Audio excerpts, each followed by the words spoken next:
Hello everybody and welcome back to Odin's movie blog. I am the critic who is a cynic. Hope you're doing well. And today, do we finally have a title for Star Wars? No, we still don't. In fact, apparently only one person knows the Star Wars Episode 9 title, and that person is, spoiler alert, J.J. Abrams, which I guess is not really much of a surprise. Some people might say, oh, well, it's kind of crazy that only one person knows the title, but at the same time, too, I guess it doesn't, because they're trying to build anticipation for it, and if it does indeed come out that that the title was indeed leaked, that some of the rumored titles are true, well, then that will just prove that this Uproxx article is just completely full of it. And the person that they're quoting here is full of it, because there's no way that J.J. Abrams, if he's the only person that would know, and is therefore being supposed to be the only person that would know, would just randomly tell random people, because that would kind of defeat the whole purpose. But we still do not know what exactly is going to happen. It is very likely that Star Wars Celebration is going to be the place where we get not only the title, but also a teaser trailer as well. Would seem to make the most sense, at least at this point, because they've already missed one of the biggest opportunities that they could do this at the Super Bowl, and now at this point they only can really do it at Celebration unless they just want to get completely lost in the news cycle with all of the movies coming out over the next month or so, including one which just get better. Like, seriously, this storyline, this entire story arc is getting better and better every single day. So not only do we have Brie Larson just shouting out her mouth and just, spewing just total hot racist garbage on a daily basis, but it's not racist because, it's not racist and sexist because she's a woman and she's a white woman and she can do whatever she wants. Sure, keep on doing with that. So not only do we have that, but now also the whole story has been picked up by the Mary Sue. Yes, that's right, the Mary Sue, where all dreams and hopes go to die a very, very soy deep death. Oh, so Rachel Leishman is once again back again with another amazing article here. And it's just filled to the brim. Like, seriously, if you did not think that Brie Larson was the epitome of wokeness, Mary Sue wanted to come in and remind everybody, oh no, you think that she's woke? Just wait until we talk about her wokeness, because we can outwoke her wokeness with our own wokeness, and it'll be a woke fest. So everyone, welcome indeed to the Captain Marvel Woke Fest, because that is exactly what is going on here. But as it says with this article, for so long, white men have ruled the journalism circuit, especially with superhero movies. From there came white women, and that's pretty much where our inclusion has stalled, if it's even gotten that far. Now, though, Brie Larson is using her privilege to make sure her press tour is filled with women and men of color, as well as a wide array of women in general. Congratulations, Mary Sue. In one paragraph, you have made yourself more woke than everything that Brie Larson has said so far. Not only insinuating that she has privilege, oh, but she's a white woman, so therefore she has privilege. Oh, she's a superstar. I will agree with you there. Being a mega star, being the huge Captain Marvel, the Carol Danvers, the future of Phase 4, as we were constantly told. Yes, I guess you could say that there's technically a privilege there, but I still hate that word so much that I don't even want to be using it in a way that it actually would make sense in some capacity. But of course, they're going to use it here, saying, oh, she's using her privilege, and for the first time ever, journalism has just been ruled by men. Do you think that it could possibly be because of the fact that maybe just journalism in general tends to be something that more men are drawn to than women? Could it possibly be? Could it possibly be that maybe there are some biological differences between men and women that make men more likely to pursue that kind of a career, while women would pursue different kinds of careers? Is it possible? I mean, again, I'm not trying to say that, are you trying to say that there's a gene that says that women can't be journalists? No. What I'm saying is that when you look at statistics, you can't just say, well, it's because of patriarchal society that they've always thought that they can't do that. But here's the thing. In this society that we now live in, when you present women with, say, hey, you can now do everything, most women still choose the same types of fields, etc. So there's obviously some kind of biological component to it, whether you like to admit it or not, but I digress. You'd think with a movie like Captain Marvel, that would be the first thought process for doing press. But then again, we still have a huge portion of the internet that believes women don't even like superheroes to begin with. No one with any shred of common sense has ever said that. What has been said, which you are easily trying to spin with your little woke fingers, is that people say that men like superheroes more than women, which, if we talk about superheroes, where most superheroes found, oh wait, that's our comics. All right, so let's go to the comic book land. And overall, what percentage of comics are bought and read by men versus women? Oh wait, that's right, a large portion. Well, that's just because of the patriarchy. No. It's because the comic book format has for a very long time been men-dominated, been male-dominated. It's not just because it's been geared towards men. It's the fact that men in general, young boys especially, are drawn to those kinds of stories. It's not to say that women cannot ever be drawn to those stories. It's not that women cannot ever write a comic or let alone read a comic. But for you to try and say that, oh, there's still people that don't believe that women like superheroes. No one is saying that. But what we are saying here is that overwhelmingly, you're going to find that the vast majority of the audience going to see these movies are going to be so-called white men, and you have a star of this movie going after these so-called white men and attacking them just for being white men. And so that is the reason why there's a problem. That is the reason why we're speaking out, is because she is showing herself to be a racist and a sexist on top of all this. Well, you can't be if you're white. You can't be a racist and sexist if you're your own race, if you're a white person talking about another white person. Sure. If I were to substitute any other race or any other gender into the discussion, it would be an entirely different subject altogether. Because that's just how hypocritical you all are. But no one's saying that women don't like superheroes. That is nonsense. You might be saying that people are saying it, but you have no proof to back it up. Interesting that there is no link to this claim that you have right here. As Larson points out in an interview with IndieWire, most of her press rooms have been filled with white men throughout her career, and when you look back at that career, that doesn't make a whole lot of sense. I'm not saying that white men cannot understand the experience of Larson's characters at all. It's just surprising when many of her roles from the United States of Terror to now have been focused on the female experience, and once again, what does being male or female have to do with you being a reviewer of a movie? What does your gender or race have to do with the questions that you will ask a person? And if your whole point is, you see the persons that talking to her now, you see they talk about their experience and they talk about privilege. Yes, so basically what you're saying is that the only reason why you're complaining is because up to now, all of the crazy, woke, SJW, nonsensical people have been mostly shut out of these interviews because guess what? They either work for or are part of organizations that don't get any press, that don't get any views because, oh wait, that's right, they're covering SJW NPC identity politics, which most people do not like and do not want to see, and maybe, just maybe, that's the reason why those people have not been given a whole lot of access to the press room. Maybe, just maybe, but no, instead you're going to try and say, oh, well, it's all white men, it's mostly white men. As I've said before, if you're trying to tell me that people only go to interviews where a white man is there, that would be a problem. But no one has ever come out and said, well, I'm only going to let white men interview me. No one has ever said that. Well, then why is the field dominated by white men?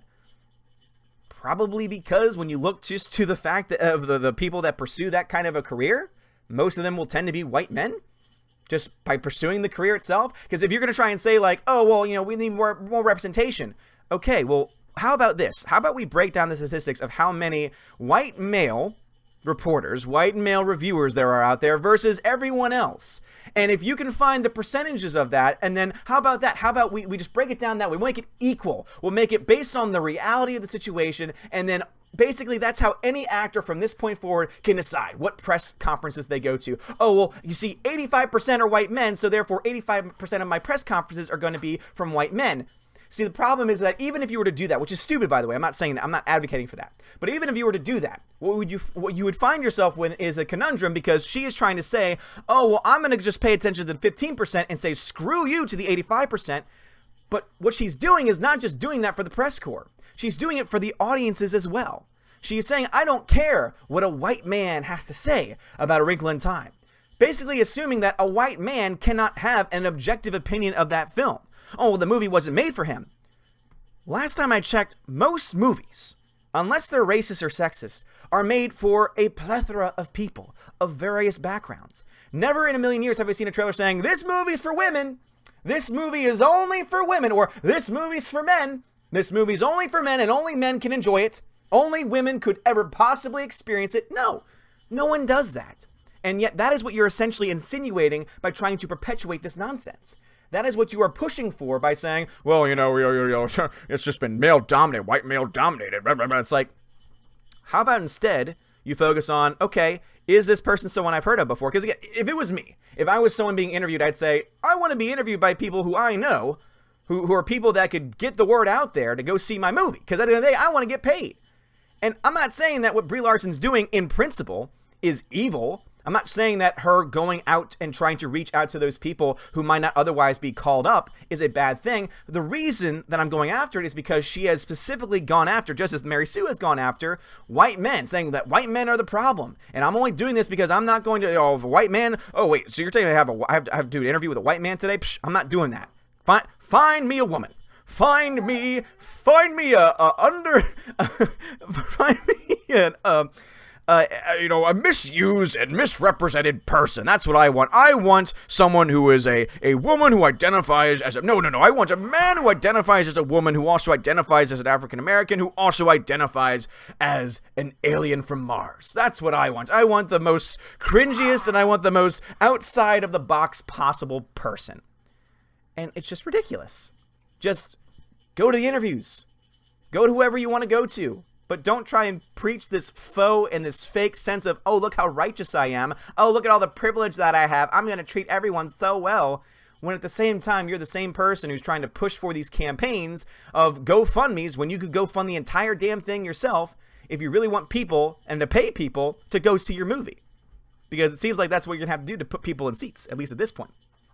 So what is Brie Larson doing with her press for Captain Marvel? She's planning on using her status as the star of the film to make sure that journalists of color and women have a first shot to interview her over the majority of white male film reviewers. Well, you say it right there, because the vast majority of film reviewers tend to be white men. It is not because if you're not white or a man that you can't start your own channel, that you can't start your own YouTube channel, that you can't start your own website. There's no restrictions on that. No one is holding anyone back except yourself. And the Mary Sue could learn from this. The only ones holding anyone at the Mary Sue back are themselves. The only one that's holding Brie Larson back, or holding anyone back for that matter, are the people most, often, especially in 2019, that is. And back in the day when there were laws on the books that allowed for discrimination, okay, you could definitely point to those things. But we don't live in that world anymore. Again, by the law, everyone is equal. So you can't make these same arguments anymore. But now the argument is, well, it's not the laws, it's society, it's the patriarchy, and we gotta fight it. Okay, so what will make you happy? Well, how could you say that to me? Oh, what I'm gonna do is I'm just going to ignore the vast majority of film reviewers and then expect myself to feel better about myself because I'm going to lower myself to the level of the minority class. Do you not hear just how condescending that is? Do you not hear just how absolutely rude, how absolutely just ridiculous all of that is? It's so bad. Now, before men flock to the internet and explain why this is a bad idea or unfair, I want to point out what happened with Wonder Woman. For the first time in forever, we, as women, were the star of our own super movie. Really? For the first time ever. Oh, wait, you said forever. Really? For the first time in forever,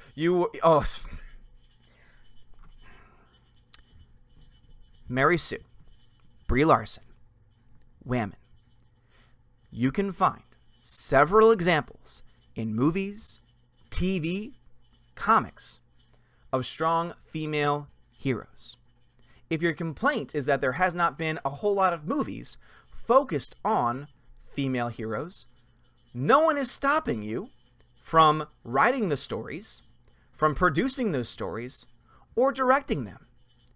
And at the same time, please stop living in the state of ignorance as if you're acting like there have never been female superheroes or female-centric films featuring heroic females in films ever before. It is a blatant lie. Go to IMDb. Just type in, movies starring women, movies with female leads, movies with female heroes. You will find a plethora of options. Now, just because you're trying to say but it's not as many as men, how is that a quantifier? How does that make any difference whatsoever? The only reason why those stories aren't being told, the only reason why we're not getting those movies is because you're not making them. It's because you would rather perpetuate this victimhood mentality than actually go out and do the damn thing yourself. You would rather try and make everyone else feel bad. You would try instead to tear down an entire system, calling it the patriarchy and, going after all these things. You'd rather tear all of society and everything else down with it, rather than get up off your own lazy ass and go do something yourself. That's what this is all about. That's what all of this is about, is that because of your laziness, that is the reason why you fight. Because of your laziness, that is the reason why you don't do a damn thing. Things are the same and haven't changed and aren't going to change until you become the change itself. And you don't become the change itself by being the first ever woman superhero.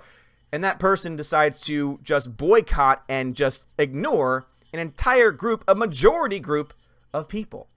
If you want people to see your movie, if you want people to connect to your movie and to connect to your character, if you want people to say, I want me some more Captain Marvel, I want me some more female women superheroes, what you don't do is you don't attack the vast majority of your audience. You don't attack the vast majority of the people reviewing your film. Because if you do that, you are putting yourself, using your privilege, to essentially ruin your entire film. You do realize that if Brie Larson had not said a damn thing about any of this, had Brie Larson just done her own thing, had Brie Larson not brought identity politics into all of this discussion, so many of us right now at this point would say, oh man, I can't wait for Captain Marvel. If Captain Marvel hadn't been rebooted in 2012, if Marvel had not picked up the Captain Marvel from 2012 and all the woke, identity politics driven nonsense that was a part of it, we would not be having this discussion. If she was just Captain Marvel and she was just a superhero and she had an interesting backstory, an interesting story, guess what? Everyone would go see it and no one would have a problem with it. We have a problem with it because what they're doing is they're deciding, oh, we're going to pretend like the entire world is actually back in the 1900s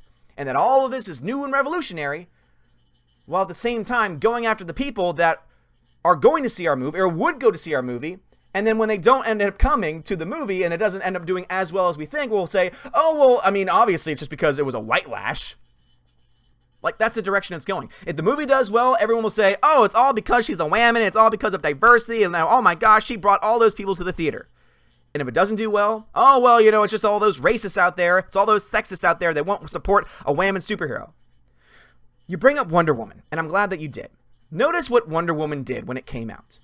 Did at any point Patty Jenkins go off on tirades about feminism and about the culture and about being oppressed and held down and not caring what white men say? No. Did Gal Gadot do any of that stuff herself? No, not at all. And guess what?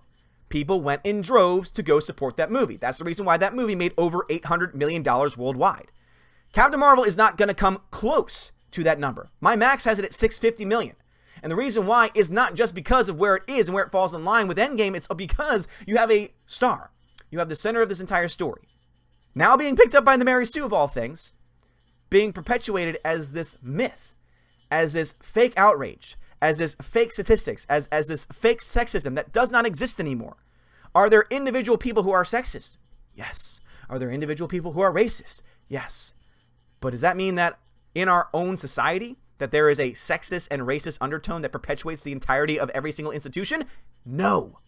And if you don't figure that out, and if you don't shut the hell up and realize that you are literally burning your movie to the ground, all for the sake of progress and all for the sake of women, you're not going to have a platform to speak for. Because if anyone knows anything, if your movie doesn't sell, it won't get made. So thank you for bringing up Wonder Woman. That was a wonderful film. But yet somehow I'm a sexist for calling out Captain Marvel's Brie Larson. But when I praised Wonder Woman, nothing was said. It's very interesting. On top of that, add to the fact that everyone here in the Mary Sue apparently thinks that when Wonder Woman came around, the entire conversation was men focusing on how Gal Gadot and how she looked. Here's the problem. And she points out one review. Here's the problem. The only criticism that got brought out at any point because of Gal Gadot was that based on the footage, based on the pictures that we saw, she looked way too thin. And the reason why is because in our heads, in our minds, we had the comic book version of Wonder Woman, who was mostly ripped, who was mostly buff, and therefore she didn't fit it. It would just be like if you had someone playing Captain America and it was played by me, or if it was played by a very skinny actor. The very skinny dude from Rat Race. Everyone would be up in arms, and everyone would be like, "What? This doesn't work. This doesn't fit." Why do you think everyone's going after Jafar? Because Jafar just doesn't fit the actual character itself. So if you're going to criticize people because we apparently went after her looks, no. The only look that people went after was the fact that she just didn't have the same body type as the Wonder Woman that we're used to. But guess what she did? Guess what she did? Guess what Gal Gadot did? She won everyone over with her charisma, with her grace, and with her tremendous performance. And that's why we can all look back in history and think Wonder Woman was a fantastic film, and at the end of the day, it was great for women. And that's the same reason why we'll be able to look back at Captain Marvel and say, Good God. Oh, that's the reason why the MCU is no longer focusing on these kinds of characters. But anyway, guys, what are y'all's thoughts about all this? Like, seriously, it just pisses me off so much. I know it's the Mary Sue, and I know that they're known for this nonsense, but the fact that there is something more woke than Brie Larson at this point in history is just crazy to me. And the fact that they're still perpetuating all of these myths and all this nonsense, and all trying to say like, oh, diversifying the press tour, will make it so that we're not stuck in the same kind of reviews this time around. I'm sorry, but the race and gender of the person writing the review should have no impact on their objective view of the film. Keep in mind that critics are supposed to be the objective viewers of film, telling the audiences if this is a good film or not, putting in their subjective point of views every now and then. But now the modern day critic is all about the subjective. And so in these people's minds, I want to hear the experience of a black woman. And that's the experience that I care about. When in reality, all you're talking about are people who, and more likely than not, are SJW, identity politics driven, nonsensical people who are going to put all of that nonsense into the review, and you're going to praise it as being, oh, it's so woke and it's so revolutionary, and these are the kind of people, the voices that we want to hear. And Brie Larson going to say, I don't care about what the white man has to say. The white man who didn't like my movie, you didn't like my movie because you're a white man. No.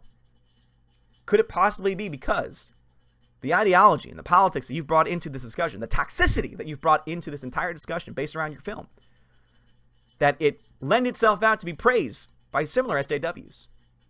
While regular everyday people, not all of whom are white men, because there's a lot of crazy white men out there who are also woke as NPC SJWs. And maybe that's the reason why some of them, though, didn't like your movie, because it was just filled to the brim with this nonsense. At the end of the day, I don't really know. I would love to hear your thoughts about this in the comments below. But seriously, if you like this video, smash that like button, give me the thumbs up. Give me a thumbs up. Give me a subscribe. You're all amazing and beautiful people. Guys, this movie comes out March 8th. I cannot wait for this movie to be out. I cannot wait for that opening weekend number to come in, because if it comes in under, and I'm praying it does, if it comes in under Wonder Woman's opening weekend of $103 million, I will be stoked. I will be so happy. Now, right now it's trending. Right now the overall projections is that it's going to be well over that. But if for any reason it doesn't nearly perform as well, I will be freaking ecstatic. And it's not because I want a whammon to fail at the box office. It's because I want this whammon to fail at the box office. Have a wonderful day, and as always, God bless.